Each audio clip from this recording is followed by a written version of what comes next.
queridos amigos, bienvenidos a una nueva sesión de la tertulia de siglo y cuarto en la nueva televisión universitaria. Hoy vamos a dedicar el programa a esta celebración, si vale el término, de los 100 años del centenario del fin de la Gran Guerra, hoy como historiográficamente se llama la Primera Guerra Mundial.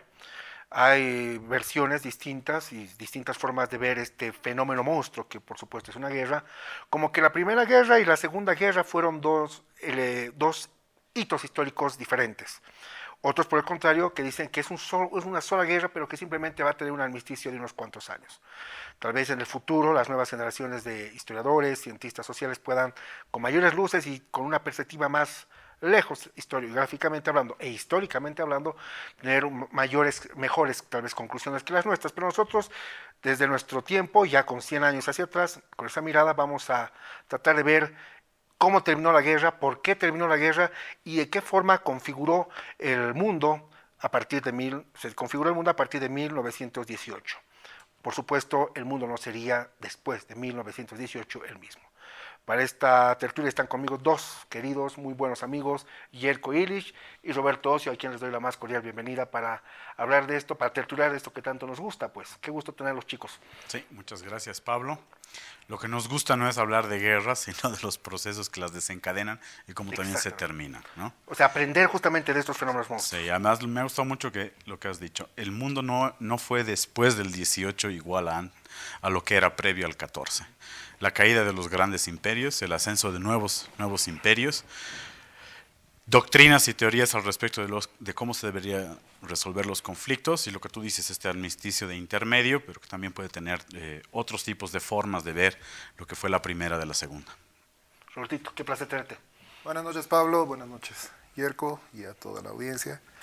La Primera Guerra Mundial ha cambiado definitivamente lo que ha sido el siglo XX.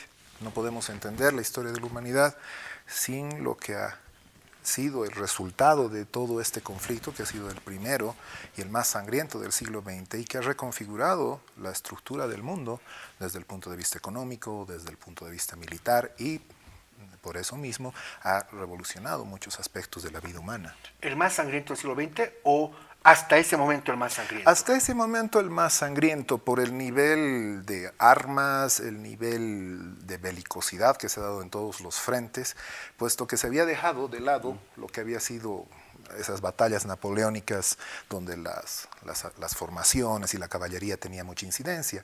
Ahora teníamos la ametralladora, el uso de gas, el gas mostaza, posteriormente los tanques, y justamente eso ha cambiado las guerras de las trincheras, ¿no? Las guerras de las trincheras que ha sido una de las más cruentas, aparte de habernos visto dentro de un aspecto totalmente horrible de la guerra, ¿no? La guerra bacteriológica, teníamos las ratas que estaban en medio de los combatientes, entonces el nivel de sangría ha sido muy, muy grande. En medio de la famosa gripe española, que gripe española va a diezmar, por supuesto, Europa.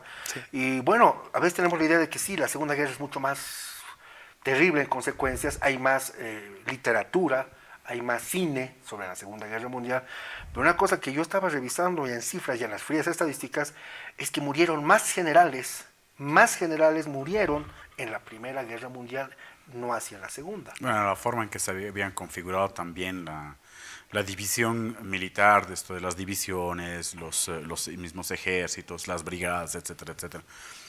A ver, la Gran Guerra del 14 al 18 es similar en lo que son efectos de remover las estructuras, no solamente de Europa, sino del mundo, con lo que fue la Guerra de los 30 años hacia el 1600. O sea, deja una herencia.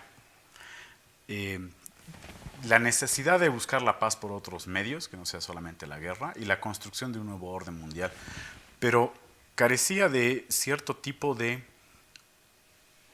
valor moral, ese cierre en el 18 y la construcción de la Liga de las Naciones del 19 en adelante, porque esto es también parte de lo que teníamos que hablar, y por eso se llamó también la Gran Guerra, la Primera Guerra Mundial. Involucra a otros continentes que prácticamente no tenían nada que ver con esa disputa que creo yo, y sigo la tesis tanto de Macmillan como de Joseph Fontana, de esta rivalidad entre lo que era el imperio aparentemente en declive de lo que era Gran Bretaña y lo que era el ascenso como potencia europea de lo que era Alemania. Roberto, partimos como que las guerras son una serie de configuraciones y confabulaciones y bueno, una serie de ingredientes que es un polvorín, en realidad los previos, ¿no? Los albores de una guerra.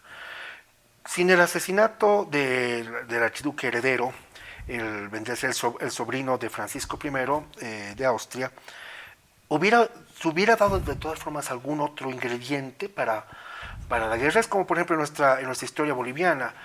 Yo cada vez soy más convencido de que con el impuesto de los 10 centavos o sin el impuesto de los 10 centavos, Chile igual, y hoy podemos decirlo con más conocimiento, Chile igual iba a desatar la guerra. Eso lo tenemos ahora presente. En su momento podía, tal vez en los años 50, hace unos 50 años atrás, tal vez no. Decir que sí, por ese momento, ese detonante, esa chispa. En el asesinato, ¿tú crees que si no se hubiera dado el asesinato no hubiera habido guerra? Cualquiera hubiese sido el detonante. Cualquiera hubiese sido el detonante. Si no eran los Balcanes, hubiese sido la rivalidad que se dio entre Francia y Alemania por las dos provincias que son Alsacia y Lorena.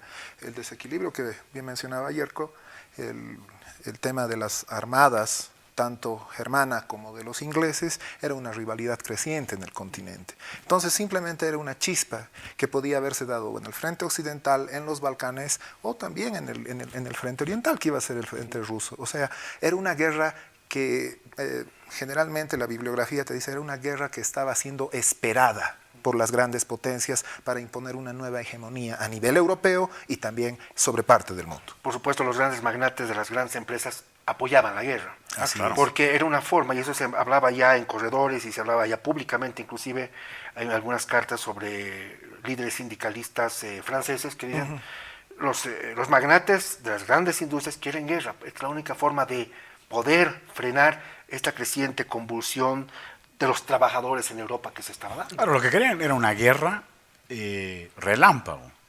No querían una guerra que durara los años que duró, ni que tuviera las magnitudes en cuanto a barbarie que se dio, ni que involucrara a cuantos países involucró y que rompiera básicamente con, tres dinastías son Cuatro, ¿no? cuatro. Claro, a ver, vamos por parte.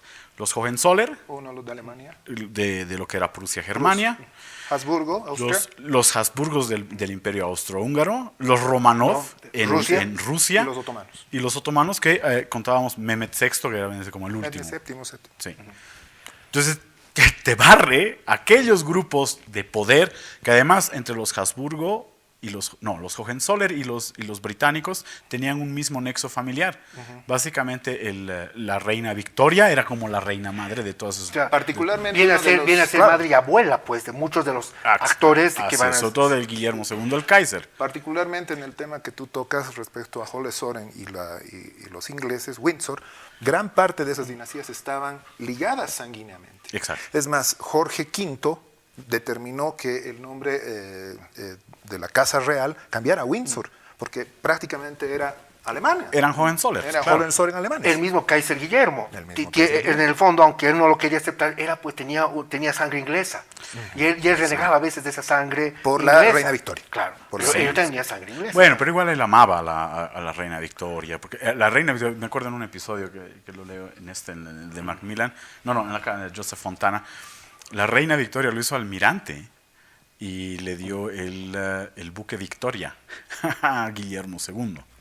Pero igual, o sea, para él pesaba mucho más el tema germano y esta unificación y estas raíces alemanas también.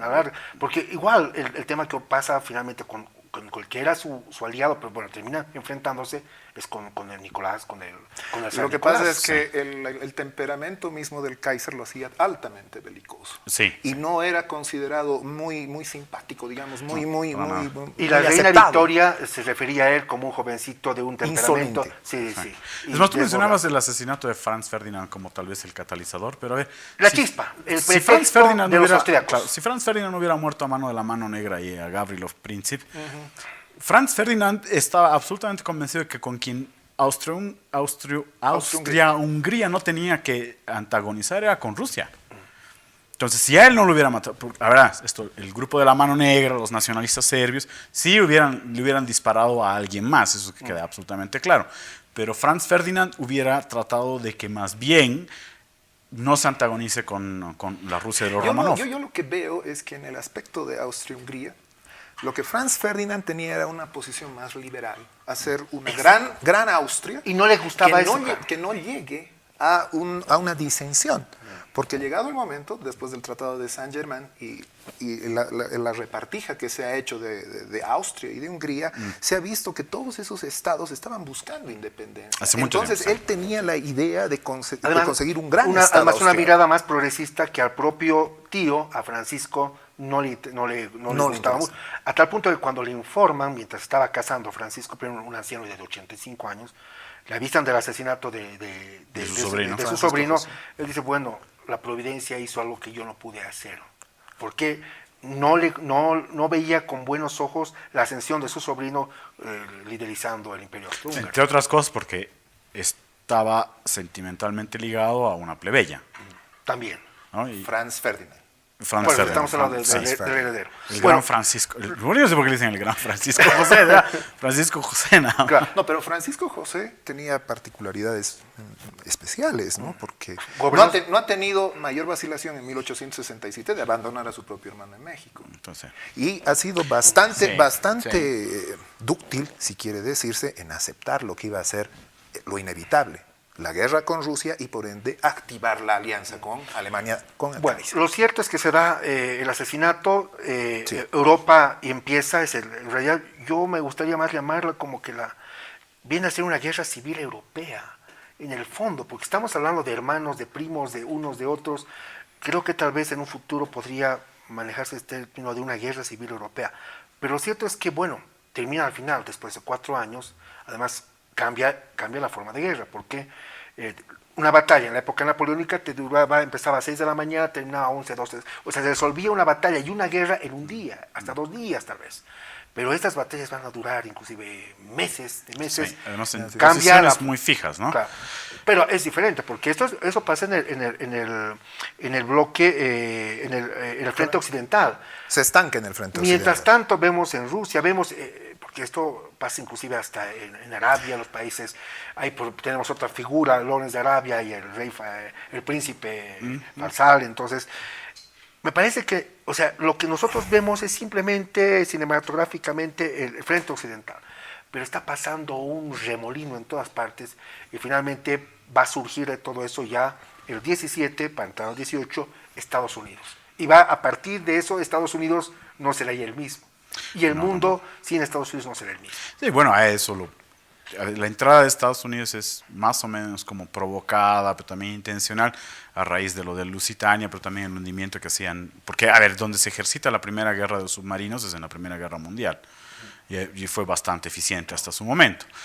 A los alemanes se los había condicionado a que no hundan barcos con bandera norteamericana, pero también los barcos de bandera norteamericana enviaban todo el tiempo pertrechos a lo que era Inglaterra, y de ahí ya se sumaba a lo que era la guerra intracontinental en el occidente.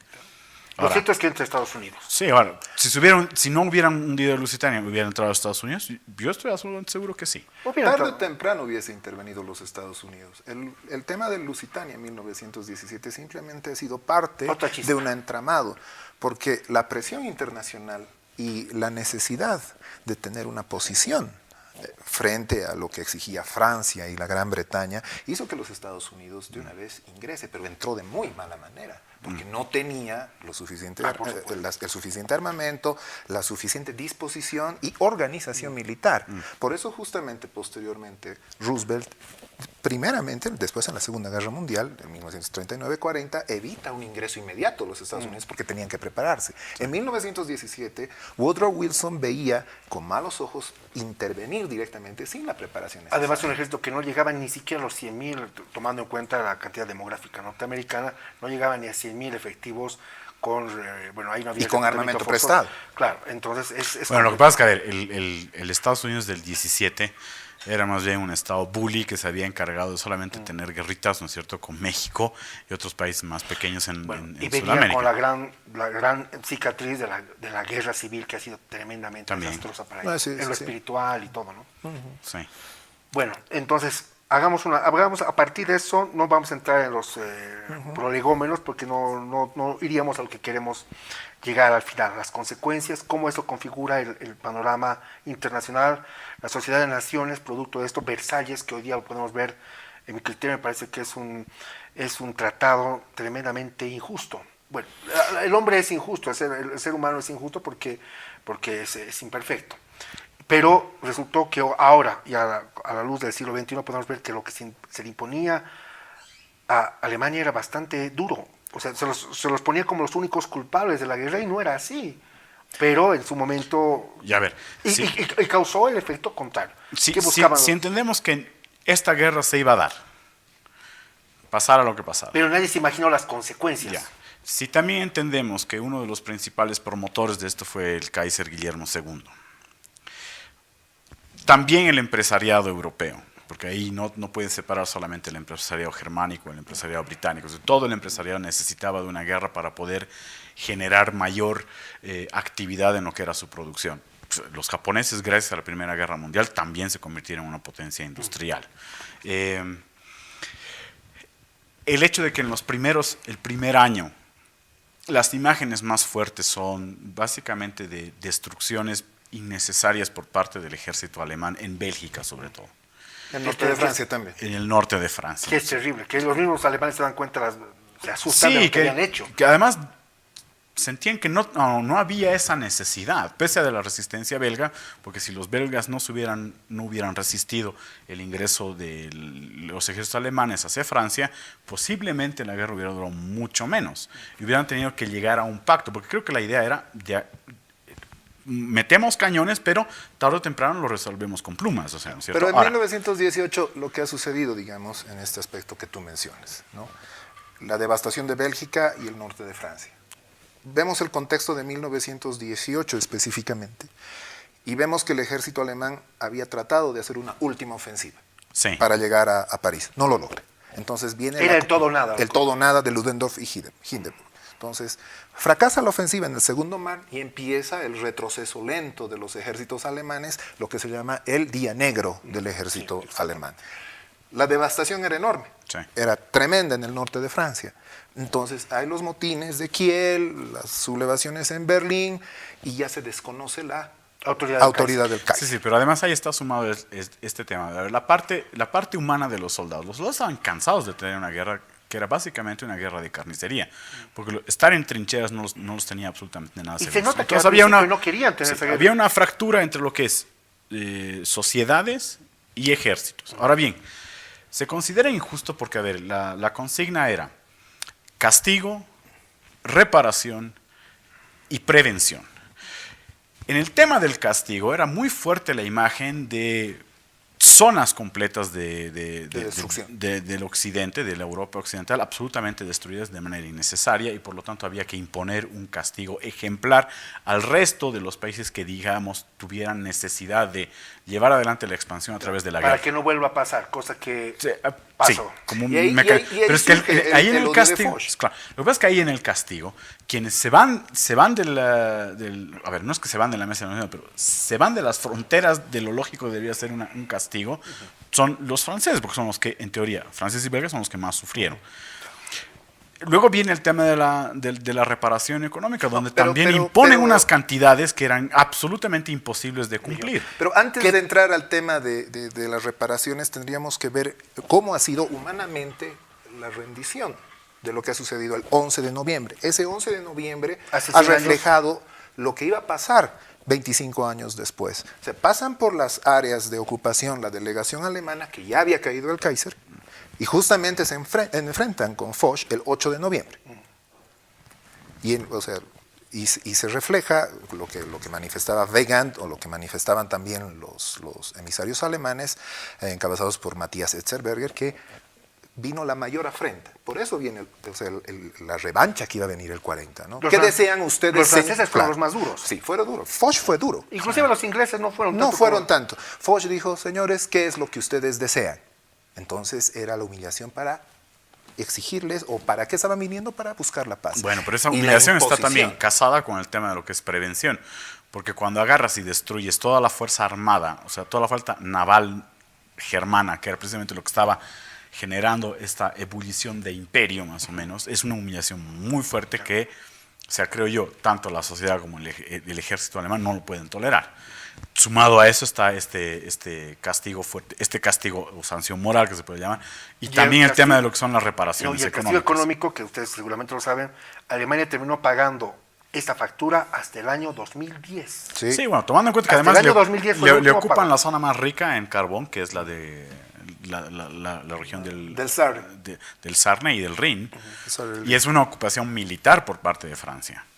Lo que se ha visto en la capitulación del famoso vagón es justamente la reivindicación territorial. O sea, Alsacia y Lorena vuelve ipso facto al lado de Francia y se deja de lado el lado izquierdo del río Rin y es ocupado por las tropas aliadas, entre comillas. Pero después Fundamentalmente viene francesas, ¿no? lo que menciona Macmillan, 1919, el Tratado de Versalles. Ahí vienen las condiciones económicas que dice Foch. No solamente esto no va a ser un armisticio, esto es una tregua de 25 años, porque las condiciones fueron extremadamente duras. Y esto lo dicen también los senadores norteamericanos, que obviamente no le aceptaron a Wilson. No ratificaron. No nos ratificaron, pero dicen, esto es una locura, porque esto están haciendo supuestamente para que no vuelva a pasar estas sanciones.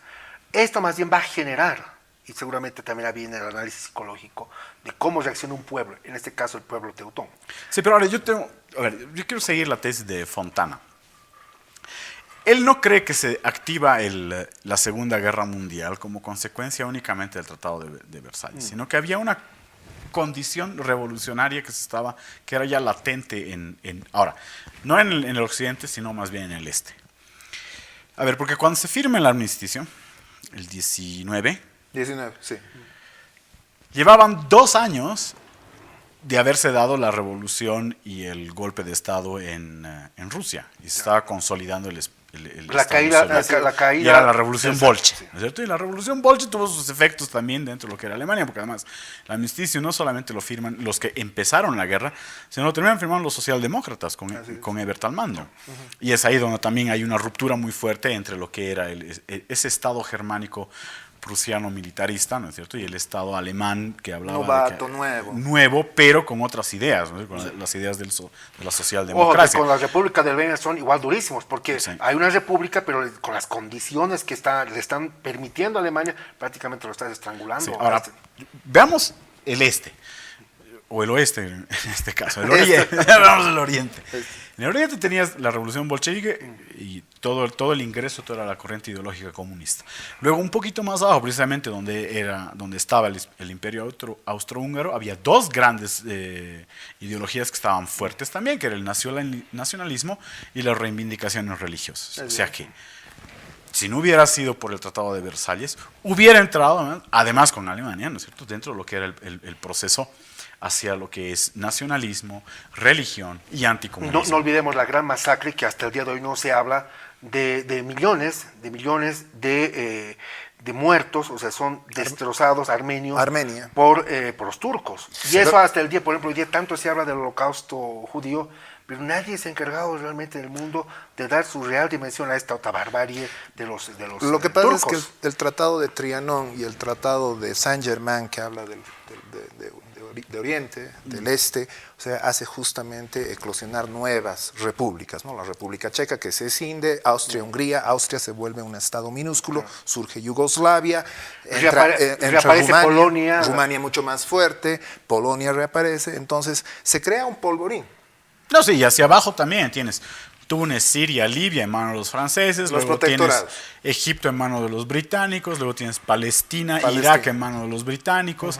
Sí. Hay disputas entre franceses y Indochina británicos, con los- italianos metidos en el tema. El problema del fiume de los italianos. Ahí está. Eso justamente es la pelea tradicional entre Austria y los Y italianos. si quieres hablar de genocidios, lo estábamos hablando con Roberto antes de que empiece el programa, pero uno de los más grandes genocidas fue el rey Leopoldo de Bélgica en el Congo. En el Congo. Una El población famoso Congo. que empieza básicamente el siglo con 20 millones de habitantes, después de la intervención. 10 millones muertos. ¿verdad? 10 millones de habitantes. 10 millones son asesinados. Lo que pasa con el tema de Ruanda también a través de las manos de los Para de los terminar, belgas. O sea, para terminar este primer bloque. porque a ver, porque esto es también para el inicio. Dijimos que desaparecen 4 dinastías, pero reaparecen también ciertos imperios coloniales, ¿no? Porque, a ver, desaparecen sí los Hohenzollern, los Romanov, los otomanos, posiblemente de alguien más, de los Habsburgo, Los Habsburgos. pero en África y luego en Asia aparecen como fuertes poderes coloniales imperiales además, Gran Bretaña, Francia, Italia. Italia posteriormente. Los grandes ganadores, entre comillas, de la Primera Guerra Mundial, Francia y Gran Bretaña, hacen repartija total de Bueno, las colonias Japón en alemanas. Manchuria, Bueno, o sea, y con carácter colonial, o sea que es de explotación Bueno, absoluta. ¿no? las repartijas europeas después de las guerras, desde la época napoleónica, la Pax Británica que viene después, es una configuración que, bueno, va a terminar y parece que podríamos decir que por lo menos unas buenas décadas estamos en paz en Europa, pero luego iba a resurgir más terriblemente, más duramente con la Segunda Guerra Mundial. Al corte continuaremos repensando sobre estos 100 años del fin de la guerra y hablaremos de cómo ahora se está configurado, inclusive hoy seguimos teniendo podemos seguir sintiendo muchas de estas cosas, estos legados, no solo de la Segunda Guerra Mundial, sino inclusive de la Primera Guerra Mundial. Gracias amigos, continuamos en la tertulia de siglo y cuarto, rememorando, repensando, después de 100 años del fin de la Gran Guerra, conocida hoy historiográficamente como la Primera Guerra Mundial. Nadie, ni el más pesimista, se imaginaba el drama en cifras de los millares de muertos. Estamos hablando de 10 millones de combatientes muertos, 6 millones de población civil muerta, 20 millones de heridos, mutilados, enfermos psiquiátricos, gente que tuvo muchos problemas de esta generación que tuvo lamentablemente que pasar por este conflicto monstruo que es una guerra internacional y una guerra que el mundo hasta ese entonces no había conocido semejantes connotaciones, semejantes desastres de lo que el hombre que es el lobo del hombre, podía haber desencadenado. En 1905 el presidente Wilson de los Estados Unidos decía: nosotros estamos felices, tenemos una gran herencia europea, pero no tenemos que lidiar con las bizantinas peleas entre las coronas, entre ese pasado que ya es oscuro. Y la gran paradoja es que años después Estados Unidos también iba a estar sumida no solamente en la Primera Guerra Mundial, en la Gran Guerra, como un actor fundamental, sino también en la Segunda Guerra Mundial. Muchachos, los discursos, las bravatas son lindos, ¿no? Pero la historia nos ha enseñado que a veces no es así la cosa, que los hechos históricos van decantando, aunque todos se hubieran imaginado lo contrario. ¿Qué piensan al respecto? A ver, yo, frente a una de las preguntas que también tú lanzabas, que tiene que ver con esto de hacer romántico el escenario de la guerra, que precisamente... Los nacionalismos pues generan eso. Sí, ese es el tema, ¿no es cierto? O sea, estábamos frente a una Europa que a inicios de siglo se sentía con la necesidad, bueno, de imperios que sentían la necesidad de reforzar su identidad nacionalista o ultranacionalista con el tomar no solamente territorios, pero sino también tomar oportunidades industriales. Esta guerra yo creo que se desarrolló porque precisamente el empuje era ante mayor diseño y producción de armas cada vez más letales, las guerras deberían durar menos porque en menos tiempo se resolverían problemas. Ahora, eso es si lo ven solamente desde la estrategia militar, pero si sumas a eso el tema de los nacionalismos, estás en realidad fomentando que el conflicto se alargue más en el tiempo. En ese aspecto tal vez sería bueno tomar otro matiz respecto a lo que mencionas del nacionalismo y del crecimiento industrial que se ha dado en Europa. Todos esperaban una guerra corta. Sí. Y esa guerra corta tuvo que ser, prolongada en el tiempo por los avances tecnológicos que se han dado, que no se habían visto anteriormente. Pero el nacionalismo siempre estaba ahí. O sea, tarde o temprano iba a estallar el conflicto. Fue un mal cálculo del Kaiser Guillermo, porque claro, Muchos Alemania iba a entrar, pero no se sabía, ni el más pesimista alemán se imaginaba que Rusia podía entrar. Yo creo que en este aspecto no se le tiene que dar tanta culpa al Kaiser. Todos deseaban en cierta manera ese conflicto. Estaba Raymond Poincaré, que era tan belicista como Nicolás II, Francisco José, veía como un instrumento la guerra para estabilizar el imperio austrohúngaro y los jóvenes turcos, por ejemplo, en el imperio otomano, Enver Pasha y toda esa nueva Pero estás juventud. hablando de la parte, digamos, la parte lejana, digamos, se va el término para los ingleses y franceses y todos, porque, a ver, pasaba el asesinato de Sarajevo. Ya, perfecto, pasó. Para los ingleses fue una cosa totalmente rara. Agatha Christie escribe muy jovencita. Bueno, eso no nos sorprende porque en esos países todo el tiempo se matan, dice por De ejemplo. hecho, ¿no? sí, ese era el tema. Pero Además, había por- anarquistas bien exitosos en esa área. Claro, por un lado. Pero por el otro lado, si el Kaiser no se metía y solamente Austria, o sea, el imperio austrohúngaro, Contra Serbia. resolvía su tema, a la larga no hubiera trascendido de ser la cuarta guerra balcánica. Y Es que se han activado- Y hasta ahí, pero claro, la compleja Se han alianza, activado la las compleja las alianza coaliciones. de cómo se ha ido confirmando. Pero ¿qué hacías estos con una Rusia bajo el mando de los últimos Romanov, que su mayor problema de gobernabilidad era más político que militar? Y que la idea de Nicolás, o del grupo en torno a Nicolás, era: una guerra nos restaura el sentimiento identitario hacia los Romanov de hace 300 años, o nos llevaba a Pedro el Grande otra vez, ¿no? Nos restauraba el honor que Y habíamos nos perdido en la resta- guerra Exacto. ruso-japonesa. con los japoneses. Exactamente. Es que en el fondo, seas rey, seas presidente, seas gilacata, seas lo que sea, a la larga, el discurso chauvinista, el nacionalismo creo que bien entendido puede ser positivo, pero el patrioterismo, no el patrioterismo. Bueno, pero usado Además, como mecanismo político de restauración de un orden que además ya se veía en la Rusia de los Romanov, que era irreversible, o sea, iba a caer el zar. Pero él se aferra a la idea de la movilización masiva de tropas contra precisamente el Imperio Austrohúngaro, porque en realidad el zar no estaba con la idea de ir a reventarse contra Alemania. No. Su Él esperanza era justamente ir al conflicto con Austria. Exacto. Pero ahí vino la advertencia de que se iba a activar la alianza con Alemania. Eso no fue calculado. Una alianza además que por el lado de los rusos se había dado antes con Francia e Inglaterra, precisamente después de la guerra franco-prusiana. Claro. Y estás hablando ahí entre primos que entran en guerra. Sí. Eso, o sea, es una locura por un lado, ¿no? Lo cierto es que después de esto, la única monarquía que, digamos, desde sus cimientos, desde hace más de 1000 años, va a seguirse manteniendo es la británica. Y va a estar en grandes negociaciones con repúblicas francesas. Pues, bueno, Francia es república, pero también, de todas formas, un imperio. Pero el imperio en ascenso yo creo que ahí fue el norteamericano. La tesis de Woodrow Wilson al respecto de lo que era el nuevo orden mundial basado fundamentalmente en la paz y el entendimiento le permite a Estados Unidos no solamente entrar industrialmente, sino también filosóficamente al tema del dominio mundial. Yo tal vez en ese aspecto discrepo un poco contigo, Yerko. ¿Por qué? Porque los Estados Unidos en ese tiempo no había entrado muy bien preparado a la Primera Guerra Mundial. Quizás tu tesis se aplica mejor a la Segunda Guerra Mundial, donde sí evidentemente hay una decisión de tener un imperio, o entre comillas, una expansión de lo que es la influencia norteamericana. Pero en la Primera Guerra Mundial vemos cómo Woodrow Wilson se tiene que chocar contra ese Senado que no ratifica el Tratado de Versalles y que más bien se vuelca hacia un aislacionismo absoluto.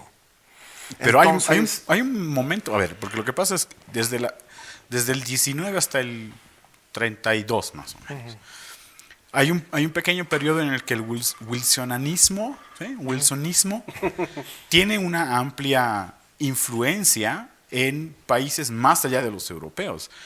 A ver, Bolivia va y participa en la Liga de las Naciones con la idea de que su conflicto con Chile se iba a resolver y tenía que basarse en algo para eso, y era la doctrina Wilson. Pero estás hablando la doctrina después. Wilson cuando entra y la primera década es totalmente aislacionista. Y a eso voy. No, Esas son pero las no era enseñanzas. aislacionista en el sentido de, a ver, ¿por qué vamos El nosotros tema ahí? con México, ¿Y por ejemplo. por qué la mayoría de los países deciden participar en lo que es la Liga de las Naciones? Porque se les garantizaba algo que era muy La interesante. autodeterminación. La autodeterminación. Ese es el discurso moral con el cual Estados Unidos construye el imperio Claro.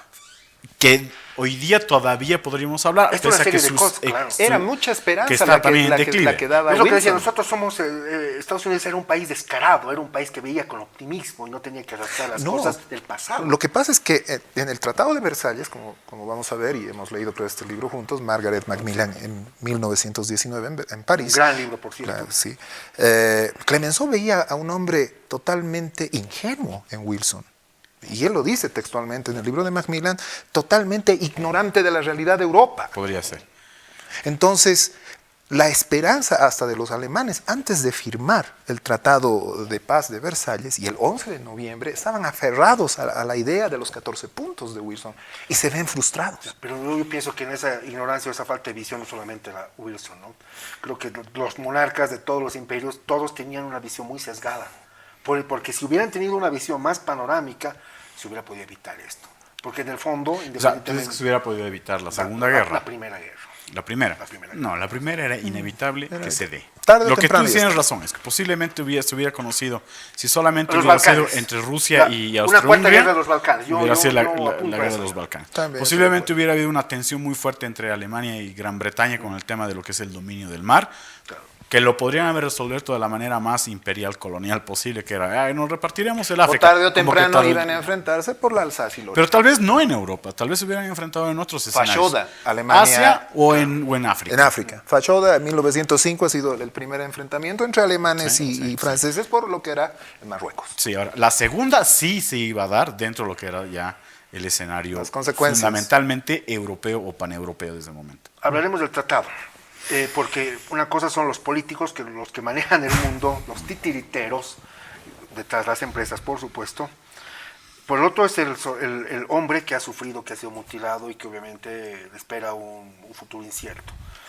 Eran hombres que inclusive habían compartido en las líneas del frente, en este caso en la época de Navidad, en 1914, habían compartido entre enemigos, porque no había un real odio tal vez, o sea, los odios, los discursos nacionalistas venían siempre desde arriba, desde las líneas militaristas por un lado y también, por supuesto, del Kaiser, del rey, no sé cuánto fue Nicolás, pero el zar de Rusia, pero lo cierto es que el hombre, como siempre, es el carne de cañón, es el que va a sufrir y que obviamente los discursos de morir por la patria son los empresarios, son los presidentes, son los reyes, pero que obviamente ellos no mueren por la patria.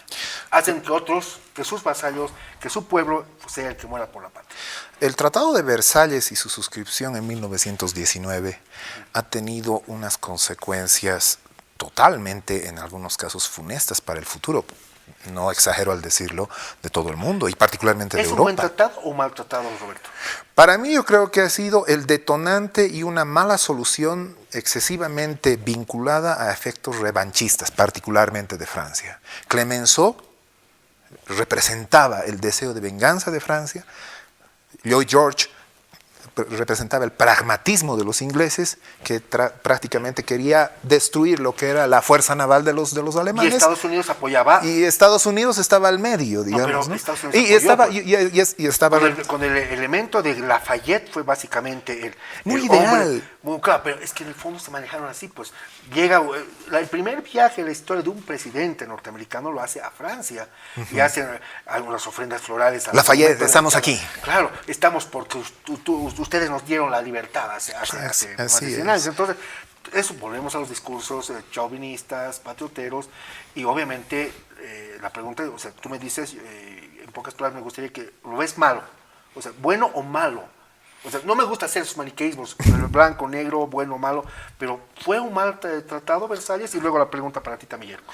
El Tratado de Versalles no puede, para mi criterio, no puede decir si fue bueno o malo. Tuvo aspectos positivos para algunos países. Francia recupera Alsacia-Lorena. La Gran Bretaña logra el equilibrio que buscaba, desplazando lo que era la amenaza naval alemana. Los Estados Unidos se perfila de alguna forma como gran potencia mundial. Y bueno, Italia recupera lo que era el fiume. Pero malo en cuanto al nivel de las reparaciones, que prácticamente estaba generando un punto de discordancia y nuevos problemas con Alemania. Alemania iba a sentirse humillada, iba a sentir la necesidad de borrar lo que era el Tratado de Versalles. Siempre al que se le imponen las condiciones, Yerko, es al país que pierde, es así. Y ha sido así y seguirá siendo así seguramente. Si las condiciones hubieran sido menos desfavorables para Alemania, sí. si hubieran sido menos, digamos aquí borrón y cuenta nueva, estoy haciendo suposiciones, los alemanes hubieran sido más cautos al iniciar la Segunda Guerra Mundial, o igual nomás, por la maldad del hombre, igual nomás se hubieran lanzado. Pero hay una tesis bien bonita de la Margaret Macmillan en este libro que habla de que, a ver, quienes irrumpen con mayor fuerza para determinar si era un tratado bueno o malo, no son los políticos, sino es la opinión pública. En el lado de la opinión pública alemana, el tratado no debía haberse dado en esas características tan excesivas, porque después de todo no estaba tan claro si es que ellos habían perdido la guerra o no. Lo que pasó fue un cese de Y por eso hostilidades. ellos hablan de la puñalada por la espalda. Claro, hay un cese de hostilidades en las cuales hay un retroceso del ejército alemán. Se puede hablar de que tuvieron ciertas victorias en otros frentes, ¿no es cierto? Es un retroceso lento. Es un retroceso el que ellos hacen, pero en ningún momento dicen, bueno, ya ahora nos vamos a capitular. O sea, las capitulaciones No hubo una vienen- aniquilación alemana, ni tampoco una bomba atómica, nada de eso, No. como fue la Segunda Guerra Y la Mundial. opinión pública en ese momento sentía que tal vez el exceso en las condiciones de castigo, pago y prevención eran demasiado grandes para poderes que todavía tenían fuerzas. Ahora, Es que eso ha sido, y es importante el punto que mencionas, es que eso ha sido una mentira respecto a la verdadera situación del ejército alemán y de lo que ha sucedido en el frente occidental. Tarde o temprano iba a haber la ofensiva general y iba a ser destruido el ejército alemán. Y eso ha generado esa idea de la puñalada por la espada. Lo que decía Pablo, no se ha llegado a Berlín, no se ha ocupado Alemania. Entonces esos ejércitos han vuelto totalmente casi victoriosos. que Y fue el la mito- diferencia con la guerra napoleónica. Exacto. Porque se llega hasta, o sea, se derrota al ejército principal, se derrota al cabecilla de eso, Chao, que era Napoleón, y Napoleón, entramos- y se entramos entra hasta a París, Exacto. se firma el tratado. O lo mismo y que además pasó en un la Segunda tratado- Guerra Mundial. Y en la Segunda Guerra Mundial justamente... Frente a Berlín. Sí, justamente Cosa es lo que que no dice pa- Roosevelt. Claro. Roosevelt y Churchill dicen, no va a suceder lo que ha pasado el 19. Esta vez se va a ocupar Alemania. Bueno. Para que sepan lo que realmente Entonces, ha ¿cómo ocurrido. podías convencer a una opinión, a la opinión pública europea? Porque por el lado también de Gran Bretaña y de Francia, eran temerosos de lo que podía pasar con un rearme alemán o con esta Pero era imposible. ebullición ultranacionalista Claro. que eso representaba El Hitler. drama alemán siempre ha sido tanto la primera y la segunda al final. El soldado alemán es excelente, es uno de los mejores, muchos los paragonan como el mejor ejército del mundo, el ejército alemán y el soldado alemán. Pero lo que ha faltado en la primera y luego se ve en la segunda guerra es el tema de que puede ser muy bueno, pero si no tienes luego suministros, si te falta armamento, si te falta balas, de nada te sirve ser el mejor soldado. Además, cuando no tienes eso, y eso siempre a la larga en las guerras ha adolecido Ahora, yo creo Alemania. que ese amnisticio, ese cese de hostilidad se da porque hay un agotamiento industrial, que Por es supuesto. precisamente también por lo cual Humano. en la Segunda Guerra Mundial tratan de ser previsorios al respecto de qué lugares tienen que tomar primero Y por eso para entran abastecimiento y por alzar. eso entra a Rusia, porque no se puede entender ya 20 años después cómo Hitler va ocasionando Bueno, aquí, una guerra. siguiendo a tu Rusia. línea de pensamiento, tal vez no es el Pacto de Versalles el que determina este cierre excesivo hacia los alemanes, sino el de Brest-Litovsk. ¿Pero por qué vas a estudiar? Los alemanes hubieran continuado la batalla contra Ese es Rusia. ese es un punto importante. Muy buen punto. En el Tratado de Versalles se deja de lado el Tratado de Brest-Litovsk.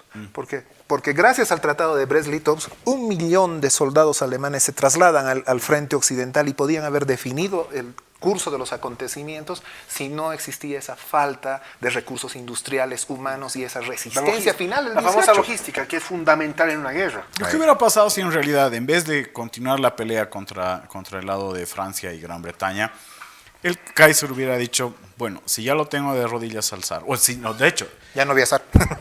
ya no hay zar, o sea, ya no hay relación familiar, están los bolches, que son realmente los que podrían ser los potenciales enemigos de Europa, entonces continúo con él, cierro con Francia y con Gran Bretaña, traslado mis tropas, no de este lado hacia este lado, sino traslado mis tropas desde el frente occidental al oriental, y entro a Moscú, y me quedo con todas las posibilidades de recursos.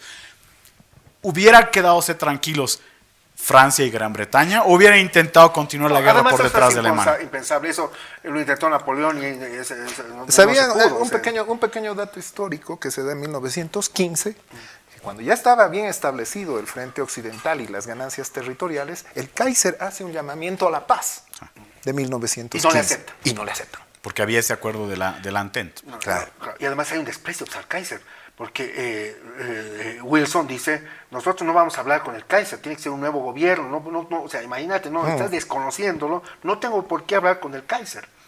Y bueno, Y también... eso es también es un desmoronamiento moral internacional a la opinión pública, ¿no? O sea, Así eso, es. lo has vuelto al Kaiser mediáticamente un personaje inválido para cualquier negociación en posguerra. Bueno, como de hecho no está presente ni él ni ninguno de sus posibles aliados políticos en la firma del Tratado de Versalles, sino que es otra generación, no solamente de militares, sino también de políticos alemanes que tenían otra visión. al Otra respecto generación que y tenían que otro darse. modelo inclusive de país. Sí, No solamente sí, bueno, era un modelo un poquito más abierto. Claro. A ver, no sé si era tan abierto. Yo creo que era Abierto Bismarck con el- 2.0. Pues ¿me entiendes? abierto, pero con los cánones No, del no creo que haya sido principio de del siglo XX. Bismarck, porque Bismarck fue en 1871 para imponer el Tratado de Frankfurt, mucho más tajante y claro para imponer las condiciones sobre la Francia derrotada. Sí, no, pero me refiero a Bismarck dentro terminar la de idea. lo que es política interna, porque a ver, Bismarck es el que desarrolla esto, lo que es el estado de bienestar. Yo lo que creo es que ha habido una Y eso- y inexperiencia Bismarck es muy marcada, realista. una inexperiencia marcada en quienes han tomado el poder en Alemania. Los socialdemócratas que tú mencionas han ido y se han encontrado con un balde de agua fría frente a esas condiciones, donde tenías 15 días simplemente para hacer observaciones de forma. No hubo forma de negociación. Por tanto, se han visto obligados a firmar lo que ha sucedido en la Galería de Espejos del Tratado de Versalles, en el Palacio de Versalles. Muchachos, las enseñanzas, porque ya se nos va a pasar el tiempo con la tertulia así vuela, y esto no es solamente para refrescarnos la memoria, para digamos, hacer ejercicios, ¿no?, de nuestro conocimiento, sino para sacar conclusiones y aprender de estos eventos. Si de eventos más pequeños sacamos conclusiones, como hay otras son de estos eventos monstruos, que son una primera y una segunda. Yo no sé todavía cómo la historiografía podrá decir a futuro, de aquí a 100 años o 80 años, si en realidad es una gran guerra dividida en dos partes, primera y segunda, con un armisticio de unos 15, 16, 17 años, o son dos hechos aislados. Yo pienso que la historiografía del futuro sacará otras conclusiones seguramente mucho más... se van a ser diferentes, yo creo que sí.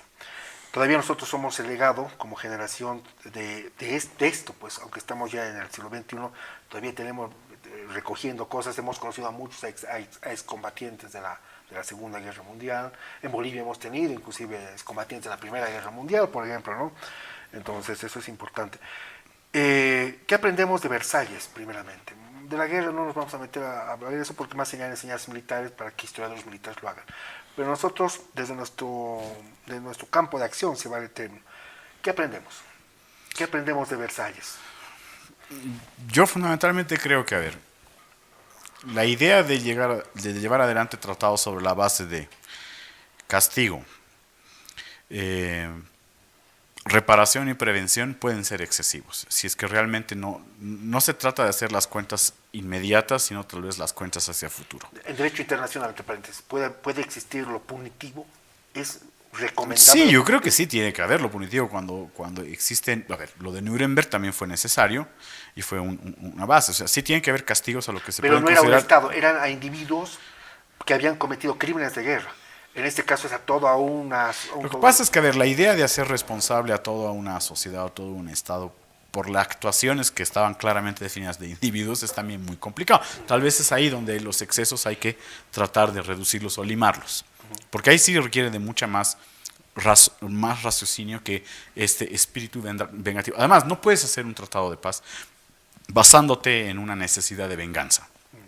Eso es uno, por un lado. Importante. Lo otro, este acceso masivo a tecnología, sumado además a la posibilidad de efervescencia nacionalista, es un cóctel negativo, bueno, iba a decir un cóctel molotov, pero en realidad es una bomba de tiempo, que hay que saber cómo desactivarla.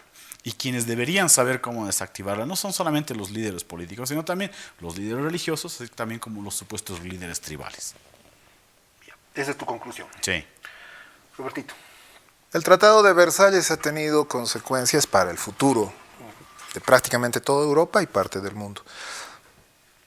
englobarlo si ha sido positivo o negativo me parece un tanto irresponsable. Sin embargo, yo considero que el tema es que tenía que establecerse condiciones en base a los parámetros que tenían los vencedores. Esos parámetros deberían sancionar, posiblemente castigar a quien había iniciado la guerra. Sin embargo, en lugar de poner un punto final definitivo con tratados estableciendo puntos claros que eviten un siguiente conflicto, han generado un nuevo motivo para buscar otro tipo de conflicto armado que se vería 25 años posteriormente. Entonces, ¿cuál es la enseñanza del Tratado de Versalles específicamente? Que se tiene que limitar los excesivos nacionalismos, el excesivo uso de recursos en cuanto a buscar una reparación económica que vaya directamente a arruinar a una de las partes, porque eso se ha sentido en Alemania. Buscar la desaparición económica y la desaparición prácticamente política de lo que era el Estado alemán, y eso ha llevado al nacimiento de una nueva idea de reivindicar, de tratar de buscar borrar esa afrenta, y eso para mí ha sido el detonante para el otro segundo conflicto. Coincido contigo, ha sido simplemente una tregua de 25 años. Perfecto. Roberto Yerko, qué placer tenerlos en la tertulia, se nos ha ido tan rápido. Le pensamos sobre este evento monstruo, ya justamente cuando se han cumplido 100 años. Sería lindo decir, ¿no? Ojalá que esto no vuelva a ocurrir, pero también muchas veces hemos dicho que el hombre es, pues, en esencia malo, y eso es parte de la condición humana. Las generaciones aprenden, pero eso no garantiza a nosotros, o esa generación no garantiza que sus hijos o sus nietos hayan aprendido. Y eso tenemos que tenerlo claro a veces cuando queremos caer también en discursos, ¿no? Que no, esto no vuelva a pasar. Yerko, Roberto, qué placer tenerlos en la tertulia. Gracias por la invitación. Gracias, Pablo. Encantado. Buenas noches. Y a ustedes, queridos amigos, gracias por estar con nosotros. Una de las conclusiones con las que yo me quedo es que el nacionalismo, el chauvinismo exacerbado siempre es negativo, porque esto, originado de un odio, originado de un resentimiento, produce justamente estos fanatismos. Esto pasa en cualquier parte del mundo, y tal vez también nosotros, como una especie de enseñanza en Bolivia, tal vez darnos cuenta también que el nacionalismo exacerbado, el chauvinismo, en este caso, por ejemplo, a lo chileno, por dar simplemente un ejemplo, también tiene que ser un momento para poder hacer una profunda autocrítica en qué nos ha servido de algo esta práctica chauvinista perversa. Los alemanes, después de la Primera Guerra Mundial, crecieron, vivieron con odio, buscando la vendetta. Bueno, no les fue bien haciéndolo en la Segunda Guerra Mundial. Esos simplemente son algunas ideas que lanzamos hoy día en la tertulia. Muchas gracias.